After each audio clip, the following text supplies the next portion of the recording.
सके। लेकिन दुनिया में कम समय के लिए सेनाओं में भर्ती का आइडिया करीब 8 दशक पुराना है। इसकी तुलना टूर ऑफ ड्यूटी से की जाती है। आसान शब्दों में टूर ऑफ ड्यूटी का मतलब है सीमित समय के लिए सेनाओं में जवानों की भर्ती। टूर ऑफ ड्यूटी की अवधि कितनी होगी, इसे लेकर अलग अलग देशों के अपने नियम हैं, लेकिन मोटे तौर पर यह 6 महीने से 4 वर्ष तक की हो सकती है।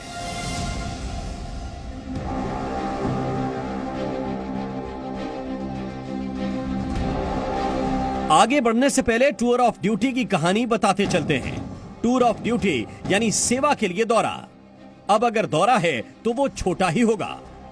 ठीक इसी तरह टूर ऑफ ड्यूटी में आमतौर पर सैनिकों का सेवा काल छोटा होता है। इसकी शुरुआत द्वितीय विश्व युद्ध के समय हुई थी। तब ब्रिटिश वायुसेना में पायलटों की भारी कमी हो गई थी।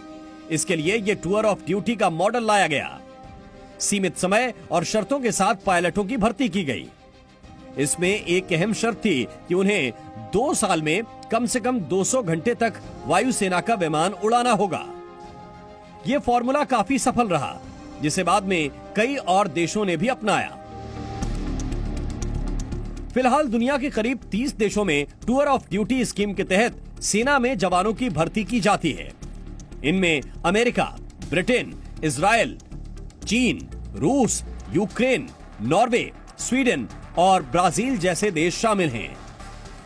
यानी भारत से पहले विश्व के अनेक देशों में टूर ऑफ ड्यूटी को कामयाबी से लागू किया जा चुका है। इनमें अमेरिका, रूस और इजराइल जैसी सैन्य महाशक्तियां भी शामिल हैं। अब सवाल है कि जब 30 से अधिक मुल्कों में टूर ऑफ ड्यूटी के खिलाफ कोई आवाज नहीं उठती है, इसे सेना में नियुक्ति की एक सामान्य प्रक्रिया माना जाता है, फिर भारत में इसे लेकर हिंसा की आग क्यों भड़की? इसके विरोध में ट्रेनें क्यों फूंकी गई? आखिर विदेशों में लागू टूर ऑफ ड्यूटी और भारत की अग्निपथ स्कीम में ऐसा क्या अंतर है जिसे लेकर इतना जबरदस्त विरोध हो रहा है? इसे समझने के लिए आपको विदेशों में लागू टूर ऑफ ड्यूटी के नियमों और शर्तों के बारे में भी जानना चाहिए। सबसे पहले यह समझ लीजिए कि दुनिया में टूर ऑफ ड्यूटी के लिए 2 तरह के मॉडल हैं। पहला मॉडल जहां सभी युवाओं के लिए सैन्य सेवा अनिवार्य है, जबकि दूसरे मॉडल में टूर ऑफ ड्यूटी के तहत भर्ती स्वैच्छिक आधार पर होती है। दुनिया में देखा गया है टूर ऑफ ड्यूटी हर जगह सक्सेसफुल रहा है। इसलिए ये बड़ी जिम्मेदारी से हमें समझना चाहिए कि tour of duty cannot be anti national. सबसे बड़ी बात यह है, हर वो कंट्री जो टूर ऑफ ड्यूटी अपने यहां लगाता है, चाहे आप इजराइल ले लीजिए, चाहे आप यूएस ले लीजिए, चाहे आप बाकी कोई कंट्री ले लीजिए, कहीं पर कंपलसरी है, कहीं पर कंपलसरी नहीं है। वो उनकी अपनी सिचुएशन के हिसाब से है। पहले बात उन देशों की करते हैं जहां टूर ऑफ ड्यूटी में शामिल होना नागरिकों की मर्जी पर निर्भर है। अमेरिका की आर्मी में टूर ऑफ ड्यूटी 6 महीने से लेकर 15 महीने तक होती है और इसे 3 साल तक बढ़ाया जा सकता है। अमेरिकी वायुसेना में टूर ऑफ ड्यूटी के तहत 4 साल के लिए भर्ती होती है। इसके बाद उन्हें अगले 4 साल रिजर्व ड्यूटी पीरियड में रखा जाता है। जरूरत पड़ने पर इनकी सेवाएं ली जाती हैं। जो जवान 20 साल तक काम करते हैं उन्हें पेंशन मिलती है। ब्रिटेन में अगर कोई नौजवान टूर ऑफ ड्यूटी स्कीम में सेना में शामिल होना चाहता है तो उसकी नियुक्ति 4 साल के लिए की जाती है। फ्रांस में टूर ऑफ ड्यूटी के तहत 1 से 5 साल के लिए सैनिकों की तैनाती की जाती है। भारत की तरह ये तमाम देश ऐसे हैं जहां टूर ऑफ ड्यूटी अनिवार्य नहीं है, लेकिन भारत में अग्निपथ को लेकर बवाल मचा हुआ है।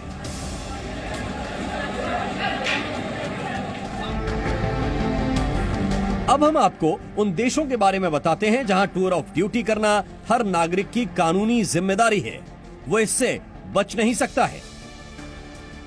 इजराइल में टूर ऑफ ड्यूटी के नियम सख्त हैं। यहां हर नागरिक के लिए सेना में सेवा देना अनिवार्य है।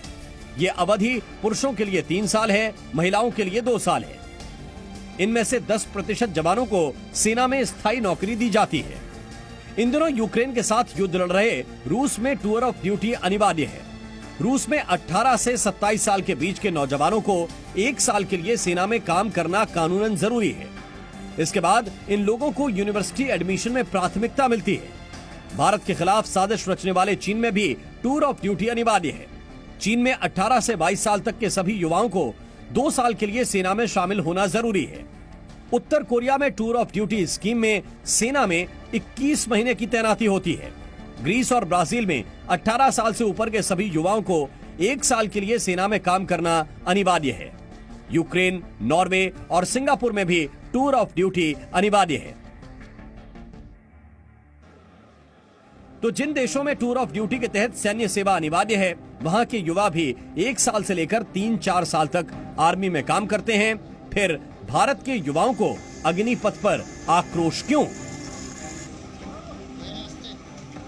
मैं समझता हूं कि ये ऐसे हंगामे जो हमारे देश में हो रहे हैं, देखने को आ रहे हैं, और दूसरे देशों के साथ इसकी तुलना करें तो दूसरे देशों के अंदर पहली बात तो ये है कि उनकी जन्म से ही, स्कूल से ही, एक नर्सरी स्कूल से ही, एक फैमिली से ही उनको इस चीज़ की उनके जहन के अंदर ये बात चले जाती है कि अगर उन्होंने वो उस देश के रहने वाले हैं, सिटीजन्स हैं, तो उनको ये सर्विस करनी ही पड़ेगी। सो ये मोटिवेशन जो है वो बहुत ही एक अर्ली उम्र से शुरू हो जाती है, जबकि हमारे देश के अंदर ऐसी मोटिवेशन जो है वो फैमिली टू फैमिली डिपेंड करती है। अग्निपथ को लेकर ये आशंका भी जताई जा रही है कि हजारों की संख्या में अग्निवीर बेरोजगार हो जाएंगे। इन्हें सेना में हथियार चलाने का प्रशिक्षण हासिल होगा। अगर इनमें से कुछ लोग भी आपराधिक और हिंसक गतिविधियों में शामिल हो जाते हैं तो ये समाज में कानून व्यवस्था के लिए खतरनाक साबित हो सकता है। लेकिन इस आशंका में दम नहीं है, क्योंकि दुनिया के करीब 30 देशों में टूर ऑफ ड्यूटी की व्यवस्था लागू है, लेकिन कहीं भी ऐसी समस्या देखने को नहीं मिली। इसके अलावा ऐसी आशंका पूर्व सैनिकों की राष्ट्रभक्ति का अपमान भी है। एक एडवांटेज चीज है, एक डिग्री सर्टिफिकेट मिल जाएगा, एक तो इनको रिजर्वेशन मिल जाएगा, एक तो इनका एक स्टेप जो इनको सैलरी मिलेगा, सैलरी पैकेज हो जाएगा। उसके बाद अभी 4 साल के बाद इनको रिजर्व पुलिस होगा। कुछ 25% तो ऑलरेडी अनाउंस किया है। विदेशों में टूर ऑफ ड्यूटी और भारत के अग्निपथ के फर्क को समझने के लिए आपको सिर्फ योजना को नहीं बल्कि जनसंख्या और वर्कफोर्स के संतुलन को भी जानना चाहिए। अमेरिका की आबादी करीब 33 करोड़ है, जबकि वहां बेरोजगारी दर 3.6% है। ब्रिटेन की जनसंख्या करीब 6 करोड़ 72 लाख है, वहां बेकारी की दर 3.8% है। इजराइल की जनसंख्या करीब 89 लाख 19 हजार है और वहां बेरोजगारी 3.4% है। जबकि भारत की जनसंख्या 130 करोड़ से ज्यादा है और बेरोजगारी की दर करीब 7.6% है। यानी इन विकसित देशों के मुकाबले भारत में करीब 2 गुनी बेरोजगारी है।